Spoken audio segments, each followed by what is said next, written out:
Welcome to Markets Today. I'm your host, Mbithe Mwema.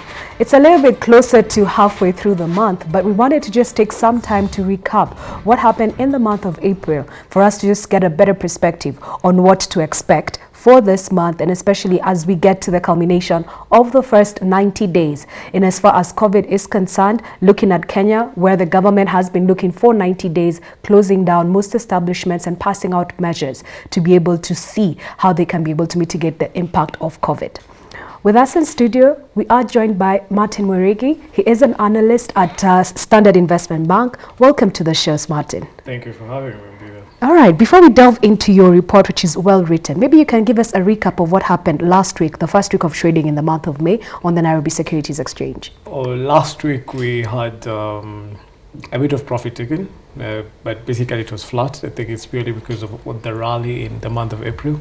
So we noticed a lot of investors taking profits, mostly foreign investors, due to the rally of some of the big cap stocks, which is expected. Yes. Yeah. Okay. So at least there's vibration, there's positive vibration in the market. Okay. And you're happy with that. Yeah. And what's your sense of it? Because some of us thought that on the outset of COVID, we expected to see a sell-off, a price correction. The prices just keep giving. So we'd... But look what happened in Q1. Yes. Q1 was really terrible. We had... what was Q1? Q1 we had the NSE down 20.7%. Okay. Right? So on the onset of COVID, that is in March in Kenya, that's Yes. when you saw a lot of sell-off. But the sell-off started way back in February. March Q1, so there's a time Safaricom closed at 24. Yes, 24, 25. Yes. Thereabout. Yes. So of course, right now it's more of foreigners and locals taking advantage of those low price points and profiting from a good entry point for that matter. Okay, Yes. fantastic. So maybe we can just look up at the first chart in your report. Our graphics team can help us out with chart number 1, which just shows us the trading statistics. And you're taking us through Q1 and April 20. What happened to the indices? The indices, the market, the NSE was up almost 6%, 5.9%. NSE 20 flat.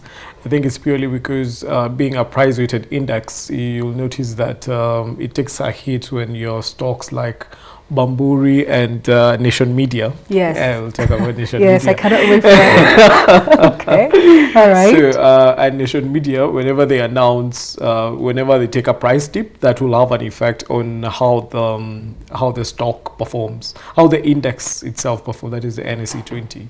But generally positive, 5.9% for the market, and I think it's purely because of those low price points on most of the large caps. Yes. Okay, and this was for the month of April, or was this for the first quarter? Just the month Q1. Q1? We're already down 20.7. Okay, so Q1 down 20, and then we were up in April. 5.9%. So Up in in short, April. you're still, year to date, you're still on negative. You're still around shy of 15% thereabout. Yeah. Okay, and then what about turnover in the market? Was what happened in the month of April? How does that compare to the first quarter? We just did a comparison, not month on month, but Yes. purely on just Q1 on its own and April. Okay. Turnover was relatively upbeat in Yes. April, Okay. and it's mostly foreigners and locals as well. We noticed locals started taking advantage, but always our locals always list to the party. That is always a sad thing. Yes. So they started coming to the party when now your Safaricom started rallying, your EABL started rallying. That's when we started seeing locals now checking in. Okay. But still, participation still skewed towards foreign investors. So the foreigners. A lot. Yes. All right, and the foreigners, were they selling out mostly, buying, or was it? They're still negative. Okay. They did a negative $38 million. Okay. In the month of April, which is expected. Yes. When, At this point, It's okay. expected at this point. Yes. All right, then we can go through the second graph, which was the top gainers there. We did have some surprise small cap counters. You can walk us through the details for this segment. So now, I struggle keeping up with small caps simply because of the volumes. Yes. You'll find that a stock will just have 100 shares traded and then moves up 9-10%. So I really keep up with small cap counters. Okay. But on that chart, the one to look out for is EABL. Okay. So EABL, what was happening there in the month of April? It was up 15.6%, almost 16%. Okay. That is really high. And it's purely because locals. Look at what outflows were actually almost $1.8 million.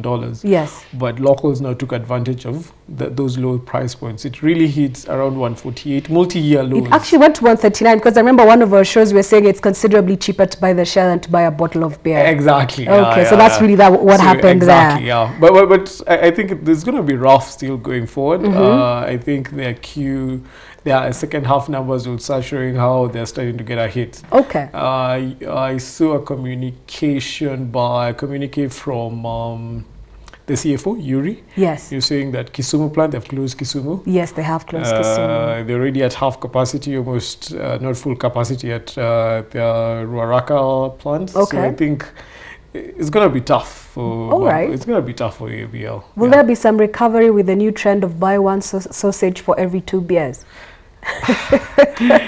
Brick and mortar still rules. Brick and mortar still rules. Brick and mortar still rules. And Okay. the fact that the brick and mortar, aka clubs, are still closed, I think that is hurting their bottom line. Okay. In as much as there's still volumes being pushed in the off license, exactly off the shelf. Off the shelf, yes. The steel, brick and mortar steel is the king. Yes. Okay. Yeah. But I mean, when I look at this, I think maybe the opportunity there was at some point the curfew and the strict measures in terms of restriction of movement, they will come to an end eventually. And if that comes to an end, do you see a space where maybe the numbers recover, or is the numbers that we saw last reported, would that be something of the past? That's a very good question. Will we see a bounce back? Yes, a proper bounce back. A proper bounce back. It depends on how big of a hit the disposable income of consumers is going to be taken. Is going to be damaged for that matter.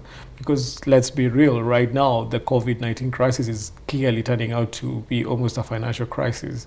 We're talking recessions. I believe we're already in a recession. I honestly believe we already are. It's only that our GDP numbers showed something completely yes, different. That's true. Okay. That's a whole different discussion. But now, the disposable income element or the consumer behavior is a huge matter when it comes to EABL and BAT for that matter, but mostly EABL. Yes. Who's going to buy? What am I going to buy? Am I going to buy a bottle of beers, or will I buy food fast? Okay. So it's a matter of disposable incomes. People are losing jobs. So I think it's more of when the economy bounces back to pretty rigorous stability that we'll see that EABL, now we are back to your former numbers. So I think to me it will take a while. It will take a while. It will take a while. Okay. Yes. Yeah. All right. Interesting. Then there was also Centum, which was up 11.5% during the month, and it's down 14.7%. Anything to do with Chris Kirimi saying that he wanted to buy back some shares? Yes, he said, well, that one he said way earlier, I think in around February or early March. Yes. We saw a bit of a rally on that. I'm still not an advocate for Centum. Yes. Especially they're very skewed towards real estate and heavily skewed towards real estate. And right now, I think it's one of the sectors that will properly take a hit. Okay. Yeah. So nothing much happening there? Nothing much happening. Equity Bank, I think it's more of locals. You saw it was down 29.6%. The entry points were still attractive. Okay. I think banks will take a hit. There's no two ways about it. And they'll take a hit with regards to both the top line, that is interest income, and the big one being impairment charge. The impairment cost this year, I think, will be north of 100% increment. If a bank is strictly following IFRS 9, because right now it's all about projecting risk going forward, all right? Probability of default. Yes. So this time round, I think any serious bank will go ahead and will absolutely have to increase the impairment charge on the income statement, hence hurting their bottom line. Okay. So this year it's going to be a bit rough, but long-term investor, I think, is still good entry points. It's still good entry points. So long-term thinking, but short-term action points depending on the opportunities that arise. Yes. Okay. We could go to the next chart. That is the top 10 losers. And You can walk us through that. So Kenya Airways being at the very helm there, but we did see a recovery in, last week actually to about, I think, 8% recovery. Unfortunately, I can't talk much about Kenya Airways. Okay. DAC. Okay. Nation Media, we can Yes. talk about that. Nation Media, your favorite stock. They released the numbers, and fair to say, you're right. Yes. Okay. We should really just have a caption for that. But then I'd like to know what was happening with the Nation Media? The top line still on a downward curve. I think right now it's all about now preserving cash. They have cash. Yes. It's all about right now preserving cash. It's uncertain times. Makes sense Okay. for me. And they didn't pay any div actually. They just paid the interim that they paid. They said that's the final dividend. So I think it's tough right now. I think it's tough because I was actually my thinking earlier when I used to come to this show, my thinking earlier was all about Nation Media. It's all about the action points, the corporate action that's going to take. They've issued a bonus share, but it's neither here or there. Because I mean, if you're not consuming their product, and their product is the newspaper and placing ads on their platform, it doesn't matter how much cash you have. You literally have to burn it at some point because there's no new money coming into your business. There's no new money. There's no new money. We have talked, I think, in-house, and when we meet our local fund managers, and whenever we release reports, it's all about the business model. They're so rigid. I'm waiting to see when our media firms encompass your Wall Street Journal, your New York Times kind of business model, where right now if it's digital, you're digitizing, you're monetizing the digital space. So we are not there yet. I don't know how they'll capture that space. And it's also not an easy space to capture because owing to COVID, also all this multinational media companies have literally opened up and given free access to their platforms and to their news. And we've also seen, actually it's probably worse for them because people have been sent home, people are no longer working. Exactly. So it's become a very different model. So I can't say that our local media houses are immune to what's happening. It's just the world is evolving too fast and it's not very clear what the new business model needs to look like, because I get the sense that it's not necessarily your quality that gives you the edge, which was the case 5, 10, 20, 30 years ago. Or your footprint, or your footprint or your distribution. So it's different. It's very different. Because when we look at education systems now, we are seeing parents going head to head with the school administrators saying, what are we really paying for? Are we paying for brick and mortar? Are we paying for a brand? Are we paying for value? It's that's and I think there's a big challenge for the good. And for now, I think I'll shy off. Okay. And it's quite. It has taken a dive. There's a time Nation Media used to be 300 shillings per share. So right now it has 21 shillings. And they still see some more downside. It will take time. It will take some time. And even BAT Kenya is there. BAT actually. You know, I never thought I'd see it at 320. At 320. Remember BAT was at over 1,000 shillings actually. Yes. So BAT, it's all about consumer. It's the but BAT started taking a hit from last year. Last year, one of the worst performing large caps. I think it should be the only performing large cap that took a negative year-to-date performance. I think it's all about matters to do with legislation, excess duty, because right now the excess duty is really, it's also hurting their bottom line for those increments. And they have entered into this nicotine patch market, but I think it will take time for it to. And they're expensive. They're expensive. They're very expensive. I went around just asking. First, you can't easily get them. Then, secondly, the people who smoke are not aware of them and are very. What is this? How does it work? How do I smoke and then I put this into my mouth and chew? They're not targeting that client. They're not targeting your smoker. I think they're targeting more of. Your college young, urban. Oh, okay. Interesting. Kind of profile that I think I'll say around between 19 and 25. Those are the people they're targeting. Those are the guys that are really targeting, because even you see there's online social media ads. Those are the guys they're targeting with the kind of celebrities they're doing. What do you call them? Forgotten the word they usually use when they want to launch a certain product. Activation. Yeah. Activation, yes. Okay. Yes. And it's also not a cheap product. I think it's either 200. It's 100. I think there's one for 100 for 4 or 5. I can't remember. And then there's another one for 10, I think, which is 200 or 250. 200, 250. And then there's another one, I think, for 20, which is 400, between 400 and 500.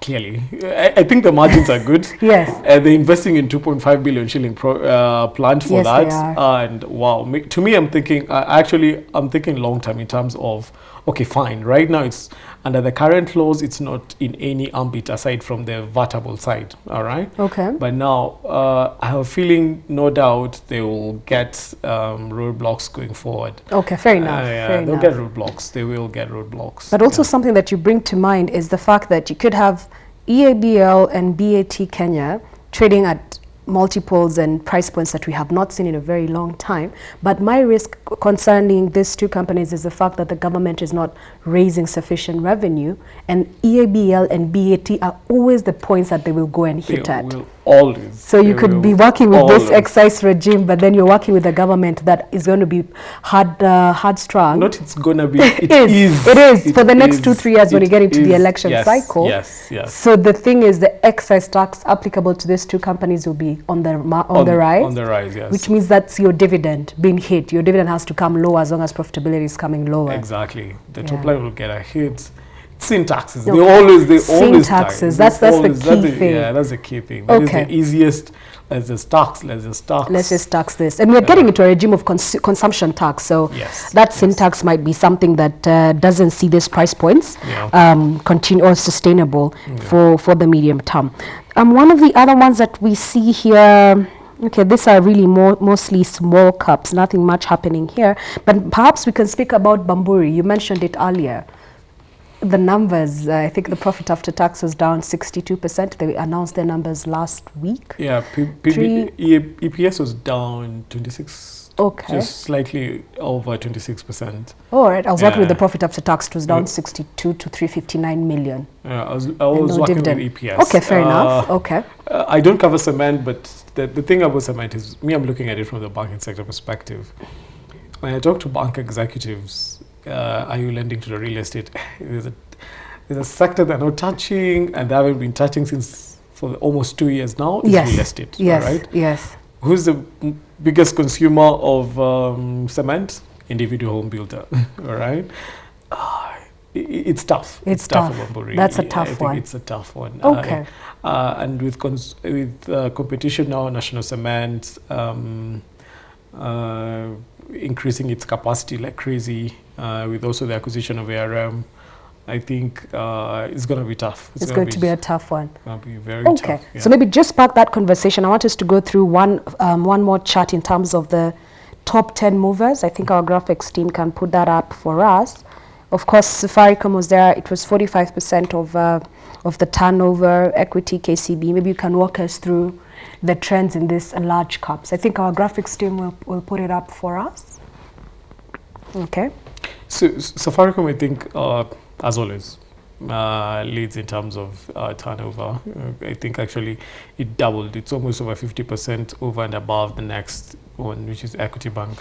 But during that's that 19% and KCB 15% of turnover. Exactly, 45 and 19. Yeah, actually more than double. What do these numbers tell me as a retail investor?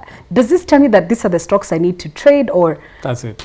Liquidity. Liquidity. It's all about liquidity. Okay. I think that's why, and that hence the reason why I don't focus so much on low cap stocks. Okay. The liquidity element, you want to get in, get out, it's very tough. And it's important for any investment to be able to exit when you need to, even though you don't need to. Exactly. Okay. So liquidity is a very good measure. You're not pushed for, you don't take some haircuts that you're just forced to take because liquidity, you're suffering from liquidity risk in you. Okay. So April 7.8, that's when they announced their full year numbers. Yes.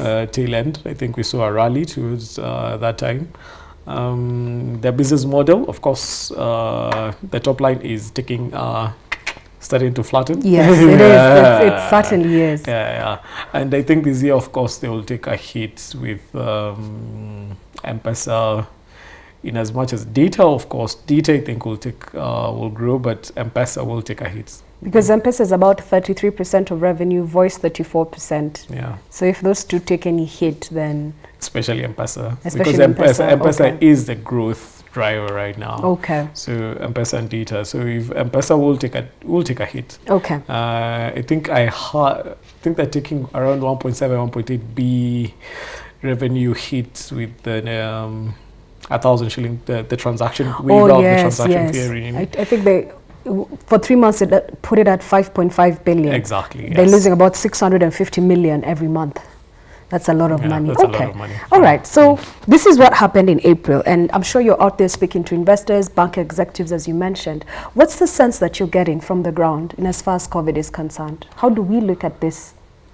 It is extremely fluid. Right now, the situation is extremely fluid, extremely evolving. I think the beauty part about it is that the April showed a bit of now, let's forget the jitters now. Let's start thinking more sensibly. Let's think long term.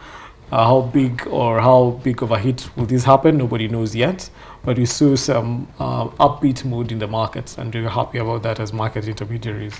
I think going forward, we should expect that stability to persist, unless some very catastrophic news comes up, which I don't, at this rate. We hope not. We hope not, because we're already in. But this weekend we didn't have water, we didn't have internet, we didn't have electricity, so anything could happen. Anything could happen. Now, the other biggest challenge is, and probably my former boost to the stock market is, there's been talk that the Treasury wants to have pension funds. Yes, that's what I wanted to get us to. So this pension reforms, and talk me through this reforms, and as well as the proposals that we've had where the government wants to defer interest payments. What does that mean for investments in Kenya? Oh, that is, to me, it is extremely scary. Because that shows you, if you can't pay up your coupon on when it's due, you're just simply, it's one word, it's default. Yes. As much as I fear using that word, it is. So what is happening, you've noticed, the RBA actually came forward, and I remember seeing a Bloomberg alert that RBA chairman actually supports that perspective. For deferring 1 to 2 years the coupon payments, and then to help the government during this COVID-19 pandemic. 1 to 2 years, I didn't even know that part. Yeah, it's quite big. 1 to 2 years could be 3 to 4 years, because after 2 years we're going to the election cycle and everything slows down again. Don't rub it in. I mean, it's I guess tough.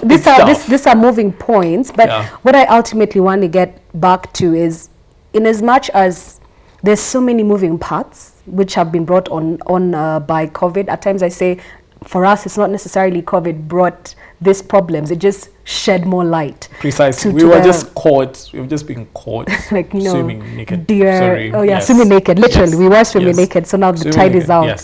The tide is out. What are you telling investors to do? Because what we have seen, some of these default risks that are affiliated with what the government is saying or proposing, I think off the back of that, last week we saw a lot of locals piling back into stocks. Exactly. Because now stocks are beginning to look like a safer haven. It's a safer haven to them, actually. It's like, because no, it's easy in, easy out. Yes. Okay, it's no longer right now, and that's the scary bit. If Treasury goes forward and this thing is implemented, RBA said it's voluntary, but in as much as it's voluntary, IRA, I read a statement from IRA saying no, because of the liquidity needs of our insurance members, we are not accepting this proposal. So I think that we'll see a lot of local investors actually coming back to the stock market. And we actually did see that, because now it's like, hey, okay, we don't have anything. Let's just manage this. And that actually supports. Last week we had an auction for a 5-year paper. All right. Yes. Technically, that's a hot cake paper. Guys, especially bankers, bid it like crazy, because banks will definitely not hold your 20-30-year paper until maturity. 5-year. Good paper. 5 year makes sense. Mostly oversubscribed. This one wasn't. Actually, it was 34 billion. It was 70%. And then it took 20 billion anyway. Yeah. So it is. So it's a bit jittery. So it just means buy the stocks you haven't bought, because I mean it's about 60-70% of the fund manager portfolios that's sitting in bonds. Yes. It has always been considered safe even, and I hope it still continues that way, because you saw Moody's went ahead and downgraded default risk. Forget it. This is negative. Negative. This is negative outlook. Negative. Whoa, and I'm scared. Okay, there are words you're not supposed to use. Let's say I'm concerned. Cautiously pessimistic. Can you be cautiously pessimistic? Okay, you're pessimistic. You're pessimistic. Let's say I'm concerned if a situation whereby arises and then now the rating agencies now really give us some serious downgrade, that will definitely have an impact on our sovereign bond ratings. Okay, that's especially on our Eurobonds. On our Eurobonds. Yes. I hear you telling me there are too many question marks and I need to be holding on to my cash for the short term, as I figured out. Exactly. Because I don't want to be the person who buys Safaricom at 40 shillings. And then none of these things come to pass. Precisely. I think cash is king right now. It gives you better options. Still take advantage of dips in some of the large caps, especially if I always ask, are you a long-term investor? Yes. So take advantage of the dips. And keep an eye on the news, because right now it's everything. It's news. Okay. Actually, I want to see how the budget next year will look like. Okay, so that's one of the key trigger points we're looking at. Exactly, because I think I saw today's paper in Standard saying that deficit of north of 800 billion. So in my head, I'm thinking, where are you going to fund the deficit from? If locals, forget about foreign right now. Foreign, you cannot do Eurobonds. You can't do anything of the sort. All right. Maybe you now get your multilateral lenders, probably concessional loans. Yes. Fine, but how much will you get off that? Okay, so many moving parts. Hold on to cash. Unfortunately, we are coming to the tail end of our time today, and at least we've been able to go through your report. So what's the key thing, apart from holding on to cash? Are there some stocks that investors should look out for in the month of May, in the month of June, and are there price points that make sense? I'll say, right now I think May we should see stability. I think there will be, last week we saw a lot of profit taking in some of the large caps, which makes sense. If there's a rally, I expect some profit taking, but the stability will be there. So I think Safaricom. Price point? Our target is around 32 shillings. Okay. Absa, all right. I wonder, I would like next time we'll actually come and then you talk about Absa. Okay, fair enough. You can come back again. All right. And then you talk about Absa. So what's a good price point? What's the target price? Target price around 13-14 shillings. 13-14? Okay. Yeah. And actually we'll go, in my view, we'll actually go higher because they have a solid balance sheet. When I look at their stress levels and peer stress levels, they're still solid. Okay, all right. Yeah. Any other one? Maybe one last one? Equity Bank. Equity, what price level? 45. 45. Yeah. Okay, so these are and by this price levels you mean that's the place you should be exiting, but if you can buy it considerably lower. What would be a good return if I wanted to exit at these levels? Do I look at 20% return? 20%. So I should buy it at 20% below this level. Anything about, let me say anything above 15%. So anything above 15% is a good return. Okay, and then just the final question before you leave. There has been brokerage fees are now vatable. What does that mean for anyone who's transacting? They haven't. CASIB are still in that negotiation with the software company developers, so that now that is actually now encompassed in the calculation and trading of the commissions. So does that mean my price doubles if I pay 2.1%? That's the average retail price. Does that go to 3-4%? It's just 14%. It's 14% over and above. Over and above. Okay, so about 3%, 3.5%. Yeah, exactly. Okay, fair enough. All right, thank you so much for your time. We really appreciate. So it's a stable month for the month of May. I beg your pardon, for the month of May, and some interesting price points. Safaricom 32, Absa 13 to 14 shillings per share, equity 45 shillings per share. And if you want to get into these stocks, try and get in and look for a 15% return from these price points that have been indicated. That was Martin Murigi joining us today, giving us an overview of April and what to expect in the month of May.